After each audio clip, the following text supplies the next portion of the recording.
Hello and welcome to this course on power electronics. This course would cover multiple modules which would talk about different aspects of power electronics, beginning with the motivation and going up to deep into the topics. This first module is on the motivation for power electronic circuits. So I would start with talking about energy consumption. What is the need? What is the role of electricity in our day-to-day lives? Right? Where all do we encounter electricity?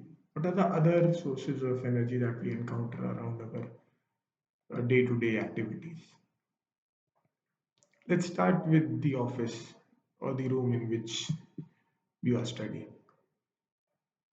Using a laptop, it's running on electric energy.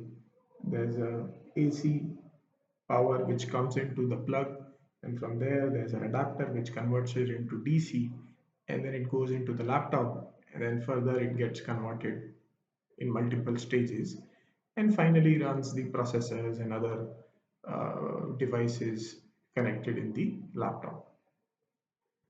Next is fan. Again, fan has a motor which uses AC or DC power depending on which type of fan do you have. Then comes the light, which is the third major load which I can see in my office and study room. Lights again utilize electricity to give us a light. Moving on, let's say we want to talk about what are the different loads which exist in kitchen. So one of the first thing that we see is the cooking stove, right? Now, depending on which part of the uh, uh, globe you are, you might be either using an gas-based stove or an electric stove. So yeah, in this case, there is electricity, but there is also gas-based stove which are used. There are limitations of using gas-based stoves in because it burns the fuel inside your room, right? So there are gases which comes out of that, and then in transportation of the gas, right? So there is, although as of now both things are used, but there is a lot of uh, benefits of moving towards electricity in this case also. What are the other appliances in kitchen?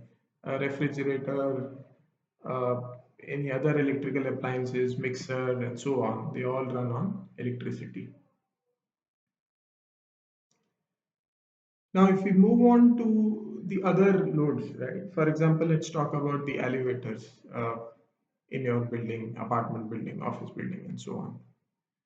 They are using motor, most likely induction motor, to move the elevators top and bottom.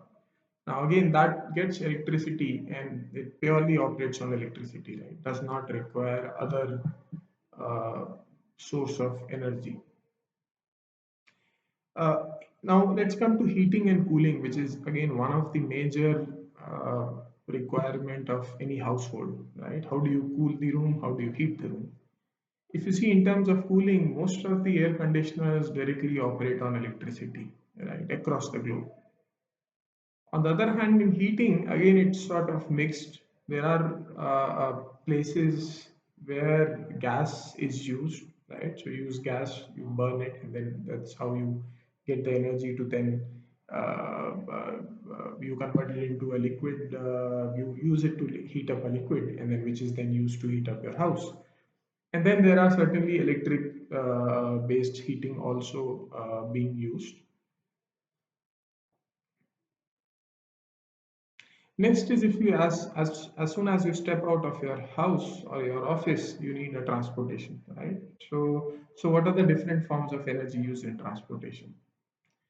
Certainly there is bike or cycle, which runs on human energy, so you don't need any external energy for that. But other than that, it's either gas based, gasoline based, petrol based, diesel based, or electric based, right? So as of now, although majority of the scooters, cars, and so on, and trucks and buses and so on, they all operate on gasoline, gas, petrol, diesel, right? But there is, as all of us understand, there's a strong benefit and there's a strong push by multiple organizations across the globe to move towards electric transportation.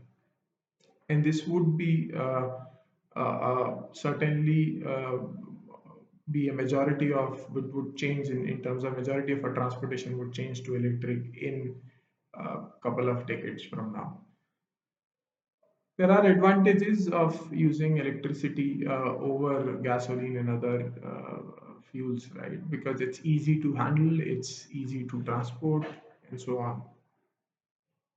If you talk about other transportation, for instance, locomotives, conventionally locomotives have been using steam, right? So they would use either coal to generate steam and then to power the steam engine, which was the older technology. But then now, again, most of the locomotives use electric power, right? Either directly from the overhead line or using a diesel based generation system which reduces electricity, and then you use that electricity to operate the induction machines. The So why is electricity so popular, right? Why most of our loads are electric, or we think that they would be electric in future? It's easy to store, right? It's easy to transport. It offers high efficiency when you are either storing it or transporting it. And the biggest thing is it's clean.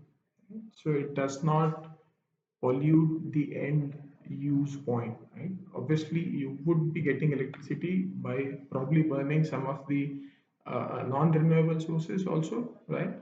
But then because it's done at a centralized place and at a higher volume, so it's much easier to regulate the pollution and other harmful effects appearing from that process. So,